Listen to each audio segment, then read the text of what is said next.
Il y a une bataille que tu mènes chaque jour, même si personne d'autre ne la voit. Il ne s'agit pas de ce que tu affrontes à l'extérieur, mais de ce qui se passe dans ton esprit. C'est cette pensée qui te dit que tu ne peux pas. Cette voix qui répète tes erreurs, exagère tes peurs et transforme chaque chute en sentence. Et si tu ne fais rien, elle va te vaincre. Marc Aurèle l'avait compris il y a presque 2000 ans. L'ennemi le plus puissant ne vient pas toujours de l'extérieur. Souvent, il vit à l'intérieur de toi. Les stoïciens n'étaient pas faits de paroles vides, mais d'actions intérieures. Ils savaient que si tu maîtrises ton esprit, tu maîtrises ta vie. Que tu ne peux pas choisir ce qui t'arrive, mais que tu peux choisir comment l'interpréter. Que la réalité n'est ni bonne ni mauvaise, elle est neutre, et c'est toi qui lui donnes du pouvoir. Aujourd'hui, plus que jamais, nous avons besoin de cette force. Dans un monde qui distrait, qui juge, qui exige des résultats, et qui repousse les résultats immédiats, rester en paix avec toi-même est un acte révolutionnaire. Cette vidéo n'est pas seulement une liste de phrases. C'est une carte, un manuel de guerre contre cette pensée négative qui te vole ton énergie, ta clarté et ta direction. 10 leçons pour retrouver ton centre, ton focus et ton pouvoir.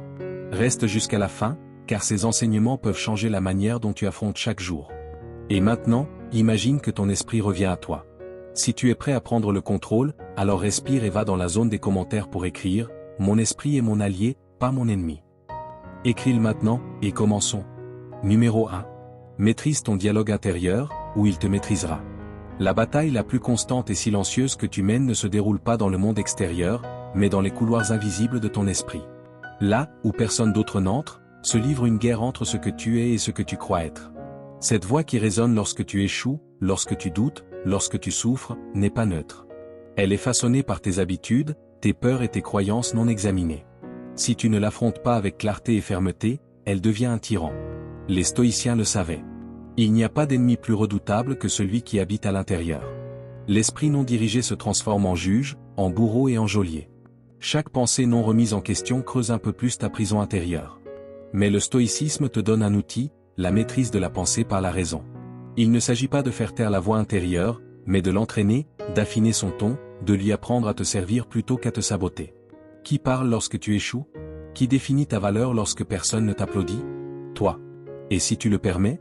Si tu le permets, cette voix peut te rappeler ta dignité, ton but et ton contrôle, même au milieu du chaos. Les sages ne sont pas ceux qui ne doutent jamais, mais ceux qui ont domestiqué leur pensée avec discipline. Car celui qui maîtrise son dialogue intérieur n'a pas besoin de l'approbation du monde. Il s'est déjà approuvé lui-même. Numéro 2. Rappelle-toi que tout est éphémère, même ta souffrance. Rien dans cette vie n'est permanent, ni le succès, ni l'échec, ni le bonheur, ni la tristesse. Tout ce qui aujourd'hui semble écrasant, avec le temps, se dissout comme du sable entre les doigts. Alors, pourquoi nous accrocher à la souffrance comme si elle était éternelle? Marc Aurèle l'a clairement dit, bientôt, tu oublieras tout. Bientôt, tous t'oublieront. Cela peut sembler une idée dure, mais en réalité, elle est libératrice. Cela signifie qu'aucun fardeau n'est pour toujours. Que, aussi sombre que paraisse la tempête, elle finira par passer. Lorsque la souffrance te frappe, rappelle-toi ceci, il y a déjà eu des moments difficiles et tu les as surmontés. Peut-être que maintenant la douleur semble insupportable, mais dans un an, un mois, ou même une semaine, tu la verras avec une autre perspective. Combien de fois as-tu cru que quelque chose était la fin du monde, pour réaliser ensuite que ce n'était pas le cas? Le stoïcisme nous enseigne à accepter la douleur sans y résister, mais aussi à ne pas l'alimenter avec notre esprit. Quand nous souffrons, nous avons tendance à exagérer la situation, à la revivre encore et encore dans nos pensées, à lui donner plus de pouvoir qu'elle n'en a réellement. La clé est simple, observe-la, mais ne t'y accroche pas. Imagine que ta souffrance est une feuille flottant sur une rivière. Si tu la retiens fermement, tu resteras coincé dedans. Mais si tu la laisses partir, le courant fera son travail. Alors, lorsque la vie te mettra à l'épreuve, respire et répète-toi, cela aussi passera. Parce que ça passera. Et lorsque la tempête se terminera, tu réaliseras que tu es toujours là, plus fort qu'avant. Avant de continuer, je t'invite à liker et partager cette vidéo pour qu'elle puisse toucher encore plus de personnes. Et si tu ne veux rater aucun de mes prochains contenus, abonne-toi et active la cloche. Numéro 3. La réalité est neutre. C'est toi qui décides comment l'interpréter. La vie n'est pas ce qui t'arrive, mais ce que tu décides de penser de ce qui t'arrive. La même situation peut détruire une personne et en renforcer une autre, car ce ne sont pas les événements qui nous affectent, mais l'histoire que nous nous racontons à leur sujet. Marc Aurèle l'a expliqué clairement, si tu es attristé par quelque chose d'extérieur, la douleur ne provient pas de la chose elle-même, mais de ton interprétation de celle-ci. Et tu as le pouvoir de changer cette interprétation à tout moment. Pense à deux personnes qui perdent leur emploi. L'une le voit comme une tragédie, comme la fin de sa stabilité, un coup qui détruit son estime de soi. L'autre l'interprète comme une opportunité de réinvention, un tremplin pour chercher quelque chose de mieux. L'événement est le même, mais l'expérience est radicalement différente. Tu as le pouvoir de choisir comment interpréter chaque circonstance. Tu peux voir les problèmes comme des punitions ou comme des leçons. Tu peux voir les échecs comme des humiliations ou comme des étapes nécessaires vers le succès. Rien n'a de sens jusqu'à ce que tu lui en donnes. Lorsque quelque chose te perturbe, arrête-toi et demande-toi, suis-je en train de voir la réalité ou seulement ma version d'elle? Puis-je lui donner un sens différent qui m'aide à avancer? Si j'étais stoïcien, comment interpréterais-je cela? Chaque fois que tu changes la manière dont tu vois une situation, tu changes la manière dont elle t'affecte. Et lorsque tu maîtrises cette capacité, tu deviens indestructible. Numéro 4. Les opinions des autres ne définissent pas qui tu es. Depuis notre enfance, on nous apprend à chercher la validation. On nous récompense lorsque nous faisons quelque chose de bien et on nous corrige lorsque nous faisons quelque chose de mal. Avec le temps, sans même nous en rendre compte, nous devenons dépendants de l'approbation des autres, mesurant notre valeur selon ce que les autres pensent de nous. Mais voici la vérité, les opinions des autres ne sont pas la réalité. Ce ne sont que des perceptions basées sur leurs propres expériences, croyances et préjugés. Marc Aurèle l'a clairement expliqué, nous nous soucions plus de l'opinion des autres que de notre propre perception de nous-mêmes. Imagine quelqu'un te critiquant. Cette critique ne dit rien sur toi, elle ne révèle que sa manière de voir le monde. Deux personnes peuvent te voir de manière complètement opposée, l'une t'admire, l'autre te méprise. Alors, laquelle de ces deux versions est la vérité? Si tu vis en fonction de ce que les autres pensent, tu ne seras jamais libre. Tu prendras des décisions non pas basées sur ce que tu veux, mais sur ce que tu crois qui te fera bien paraître. Et ainsi, lentement, tu perdras ton authenticité. La réponse est toujours la même, non. Seul toi peux te définir. Si tu sais qui tu es, rien d'extérieur ne pourra t'affecter. Tu n'as besoin de l'approbation de personne, car tu as déjà la tienne. Les opinions des autres ne sont ni ta vérité, ni ton destin. L'esprit se discipline ou se disperse. Par nature, il tend au bruit, à l'excès, à la fuite constante du présent. Sans vigilance, il se disperse comme de l'eau entre les doigts. Il pense à ce qui manque, à ce qui fait mal, à ce qui pourrait mal tourner. Le stoïcien comprend que cette dispersion n'est pas liberté, c'est esclavage. Parce que ce que tu ne contrôles pas te contrôle. Et un esprit sans discipline est un terrain fertile pour l'anxiété, l'auto-illusion et la faiblesse intérieure. Tu ne peux attendre ni clarté ni force d'un esprit qui n'a pas appris à se maintenir ferme dans une seule direction. La volonté s'entraîne comme un muscle, et chaque fois que tu cèdes à l'insignifiant, tu affaiblis ta capacité à résister à l'essentiel. Le stoïcien ne se laisse pas emporter par l'urgence. Il choisit ce qui est important. Chaque jour est une opportunité d'entraîner l'attention, de choisir la pensée juste, de construire le focus comme un acte de courage. Car se concentrer n'est pas seulement efficacité, c'est intégrité. C'est s'engager envers ce que l'on dit valoriser. L'esprit discipliné ne réagit pas à chaque impulsion. Il observe, évalue et agit selon la raison. C'est la véritable liberté, celle qui naît du self-control. Tout ce que tu ne renforces pas s'affaiblit. Tout ce que tu ne diriges pas se dissipe. Et quand la tempête arrivera, car elle arrivera, seul un esprit entraîné saura rester ferme pendant que tout le reste vacille. Numéro 5. Ne perds pas ton énergie sur ce que tu ne peux pas contrôler. Imagine que tu es au milieu d'une tempête. Tu peux crier vers le ciel, maudire la pluie ou te lamenter parce que ta journée est gâchée. Mais rien de tout cela ne changera le climat. Tout ce que tu obtiens, c'est de t'épuiser mentalement et de perdre ton énergie sur quelque chose qui n'a jamais été sous ton contrôle.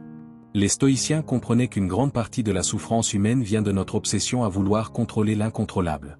Marc Aurèle l'exprimait clairement, si quelque chose d'extérieur te perturbe, le problème ne réside pas dans la chose elle-même, mais dans l'importance que tu lui accordes. Ton énergie est limitée. Si tu la gaspilles à te soucier de l'opinion des autres, des actions d'autrui ou de situations inévitables, tu finiras épuisé et frustré. En revanche, si tu concentres cette énergie sur ce que tu peux réellement changer, ton attitude, ta discipline, ta capacité d'adaptation, tu deviendras plus fort et imperturbable. Dans chaque moment de détresse, demande-toi, est-ce vraiment entre mes mains? Puis-je faire quelque chose pour changer cela? Si je ne peux pas le changer, a-t-il un sens de continuer à m'inquiéter? La réponse sera presque toujours, non. Et au lieu de gaspiller ton énergie, tu peux la canaliser pour t'améliorer, avancer, et construire ta propre paix intérieure. Quand tu cesses de t'obséder sur ce que tu ne peux pas contrôler, tu retrouves ton pouvoir. Tu n'es plus une marionnette des circonstances, mais le maître de ton propre esprit. Et c'est là que réside la véritable liberté. Numéro 6. Chaque obstacle est une épreuve, pas une punition. Lorsque la vie met un obstacle sur ton chemin, il est facile de tomber dans la tentation de le voir comme une injustice, une malédiction ou quelque chose qui se dresse entre toi et tes objectifs. Pourtant, les stoïciens comme Marc Aurèle nous enseignent une perspective différente. Ce qui nous arrive n'est pas le problème, c'est la manière dont nous y répondons. Chaque défi que tu affrontes est une épreuve de ton caractère. Au lieu de le voir comme une barrière, tu devrais le considérer comme une opportunité de démontrer ta force. Les obstacles ne sont pas des punitions, ce sont des occasions déguisées. Ils sont le banc d'essai où se forgent les vertus les plus puissantes, la patience, la persévérance, la résilience. La vie n'est pas conçue pour être facile. Personne ne t'a promis un chemin sans embûches. Mais chaque fois que tu surmontes un obstacle, tu te rapproches de la personne que tu peux devenir. Quand tu regardes un obstacle de cette manière, tu ne te sens plus impuissant face à lui. Tu le vois comme quelque chose qui te pousse à grandir, à t'améliorer, à élargir tes limites. C'est dans l'inconfort que se trouve la véritable transformation. Rappelle-toi, les obstacles ne sont pas là pour freiner ton progrès, mais pour mettre à l'épreuve ta détermination et ta capacité à t'adapter et à continuer d'avancer. Chaque fois que tu en surmontes un, tu montres que tu es plus fort que n'importe quelle difficulté sur ton chemin. Et dans ce processus, tu deviens la meilleure version de toi-même. Numéro 7. Réécris ton histoire. C'est toi qui décides du sens de ton passé. Notre passé fait partie intégrante de notre identité. Mais ce qui définit vraiment qui nous sommes, ce n'est pas ce qui s'est produit, mais la manière dont nous choisissons d'interpréter ce qui s'est produit. Nous avons tous vécu des moments difficiles, des échecs, voire des trahisons. Mais ce qui importe vraiment, c'est le sens que nous leur donnons. Tu es l'auteur de ta propre histoire et c'est toi qui décides comment l'écrire. Marc Aurèle, dans ses méditations, nous rappelle que ce n'est pas le passé qui nous affecte, mais la façon dont nous l'interprétons.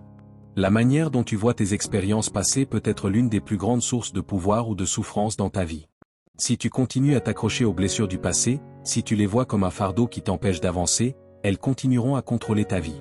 Mais si tu décides de réécrire ton histoire, de voir ces événements comme des leçons, comme des étapes nécessaires à ta croissance, tu te libères de leur pouvoir. La clé réside dans la responsabilité que tu prends pour ton récit.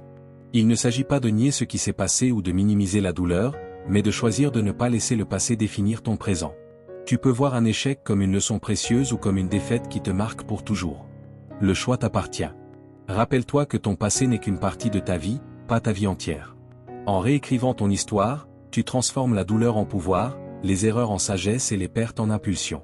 Tu es l'architecte de ton futur, et tout commence par l'histoire que tu décides de raconter. Numéro 8. Remercie pour ce que tu as au lieu de te lamenter sur ce qui te manque.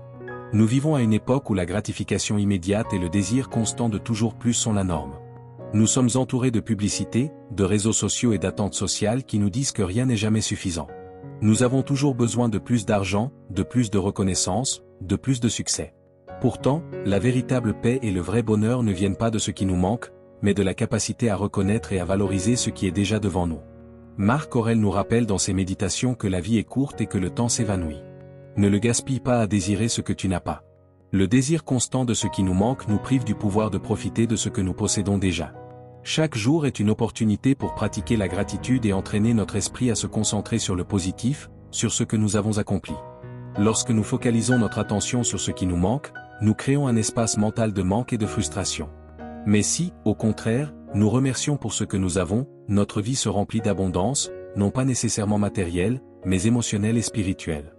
La gratitude change notre perspective. Nous pouvons voir ce que nous avons comme un cadeau, comme une ressource pour avancer, ou comme une limitation. Fais un exercice. À la fin de chaque journée, écris 3 choses pour lesquelles tu es reconnaissant. Elles peuvent être de grandes réussites ou de petites bénédictions, comme une conversation agréable ou un moment de calme. En pratiquant cela de manière constante, tu commenceras à remarquer comment ton esprit se concentre davantage sur l'abondance que sur le manque. Remercier pour ce que tu as ne signifie pas se contenter de moi. Ce que tu possèdes aujourd'hui peut être la base pour atteindre tout ce que tu désires. Chaque moment de gratitude te rapproche d'une vie plus riche, plus pleine et plus sereine. Numéro 9. Trouve la paix dans le présent, pas dans tes plans. Le stoïcien ne conditionne pas sa paix à un avenir incertain. Il sait qu'aucun plan, aussi parfait soit-il, n'a de garantie d'aboutir. La vie ne répond pas à nos schémas mentaux, et la tranquillité n'est pas un état qu'on peut remettre à plus tard sous couvert d'espoir. Marc Aurèle a vécu entouré d'incertitudes, et pourtant il a écrit avec clarté, car il avait compris que la seule certitude est le moment présent, et que tout ce dont tu as besoin pour être en paix est déjà ici, dans cet instant. Remettre la tranquillité à plus tard, c'est y renoncer encore et encore. C'est enchaîner au « quand » au « plus tard », en attendant que tout aille bien. Mais la sérénité ne naît pas du fait que les choses se passent comme tu veux, elle naît de ta capacité à les accepter telles qu'elles sont. Le présent est le seul terrain solide au milieu du flux changeant du temps, et le stoïcien le foule avec détermination. Il ne le voit pas comme un pont vers quelque chose de meilleur, mais comme l'espace où se forge son caractère. Il n'a pas besoin que le monde s'aligne sur son intérieur. Il comprend que la valeur de l'heure ne dépend pas de ses résultats, mais de sa vérité. Être présent est un acte de pouvoir. C'est l'affirmation que rien d'autre n'est nécessaire pour vivre avec intégrité. Il n'y a pas de plus grande perte qu'un esprit qui habite demain alors que la vie se déroule ici. Celui qui fait du présent son refuge ne fuit pas l'avenir, il a simplement cessé de l'idolâtrer et a compris que la seule paix durable ne se trouve pas au bout du chemin, mais dans chaque pas accompli avec conscience. Si tu es arrivé jusqu'ici, tu as déjà franchi une étape cruciale, te tourner vers l'intérieur. Aujourd'hui, nous avons parcouru 10 leçons stoïciennes qui ne sont pas seulement de vieilles idées, mais des outils vivants pour transformer ta façon de penser, de ressentir et d'agir. De la maîtrise de ton dialogue intérieur jusqu'à la recherche de la paix dans le présent, chaque enseignement a le pouvoir de changer ta vie si tu décides de l'appliquer avec fermeté. Mais ce chemin ne fait que commencer. Si ces leçons ont résonné en toi, je t'invite à regarder la prochaine vidéo, où nous approfondirons encore comment vivre avec but, sérénité et force intérieure dans un monde rempli de chaos. Ne la manque pas. Aime ce contenu si tu l'as trouvé utile, partage-le avec ta famille et tes amis, car nous avons tous, à un moment ou à un autre, besoin d'un guide silencieux pour nous rappeler de quoi nous sommes faits. Et souviens-toi, chaque clic, chaque partage est une étincelle qui peut en allumer une autre.